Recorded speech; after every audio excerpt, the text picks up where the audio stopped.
Very good morning, students. Welcome to e-learning classes of accountancy. Today in this lecture, I am going to explain you some more principles of chapter 3, that is basic accounting principles. In my last lecture, I have explained you two principles. Now in this lecture, I am going to explain some more principles of basic accounting principle. In my last lecture, I have explained you going concern principle.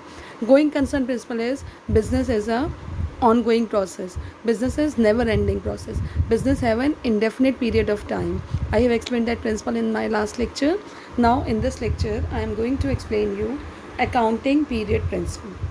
Accounting, according to this principle, the whole indefinite life of an enterprise is divided into parts known as accounting period.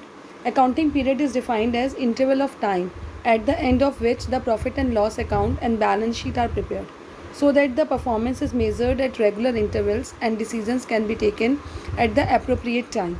Accounting period is usually a period of 1 year and that year may be financial year or calendar year. देखो accounting period principal क्या होता है कि हमारा जो business है वो indefinite period of time के लिए होता है. इंडेफिनेट पीरियड ऑफ टाइम में तो हम इतने समय तक रिकॉर्ड को मेंटेन नहीं कर सकते. It is not possible to maintain the record for indefinite period of time. तो हमने उसको जो है अपनी टाइम ड्यूरेशन को एक शॉर्ट इंटरवल्स में डिवाइड कर दिया है.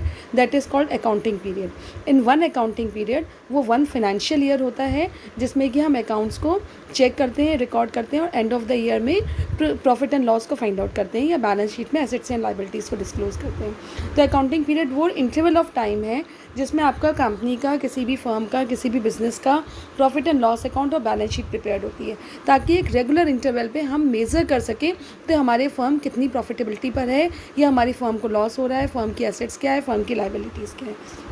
और ये अकाउंटिंग पीरियड यूजुअली 1 ईयर का होता है. In Indian accounting standard it is 1 financial year which starts from 1 April to next year 31 March. ठीक है. और या फिर ये आपका कैलेंडर ईयर होता है 1 जनवरी टू 31 दिसंबर. ठीक है. Relevance, this assumptions require showing the allocation of expenses between capital and revenue. इसमें अब इसके थ्रू हम ये फाइंड आउट कर देते हैं कि हमारा कैपिटल और रेवेन्यू में क्या डिफरेंस है, कितनी अमाउंट कैपिटल में है और क्या हमारे पास revenue in the form of profit या लॉस है. Portion of capital expenditure that is consume during the current year is charge to income statement. और वो कैपिटल एक्सपेंडिचर जिसको हम करेंट ईयर में अर्न करते हैं उसको हम इनकम स्टेटमेंट में शो कर देते हैं और जो कंज्यूम पोर्शन है उसको हम बैलेंस शीट में on the asset side show कर देते हैं. As per income tax law, tax on income is calculated on annual basis from 1 April to 31 March in a financial year. So accounting period is 1 year of time in which we measure our accounts and end of the year we generate financial position of the business and profit and loss account. This account 1 year of time starts either from calendar year or from the 1st April to 31st March. Now see next principle, that is full disclosure principle.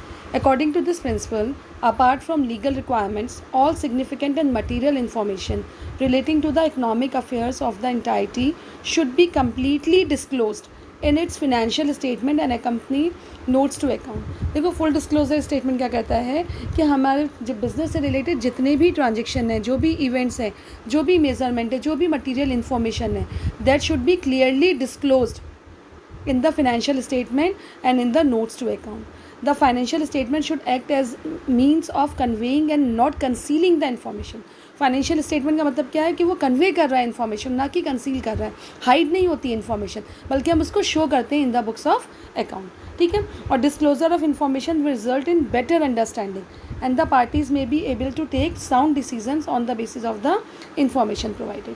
और जो अगर ये information disclose होती है तो इससे हमारी जो है पार्टीज़ जो होती हैं, जैसे आपकी कंज्यूमर्स हो गए, आपके जो हैं बिजनेसमैन्स हो गए, आपके जो हैं ओनर्स हो गए, इनको जो है हेल्प मिलती है कि so that they can know कि कंपनी किस फाइनेंशियल पोजीशन पर स्टैंड कर रही है. So full disclosure means disclose all the material information of business to all the interested parties so that they can make a complete statement of that. I hope you all understand बेटा.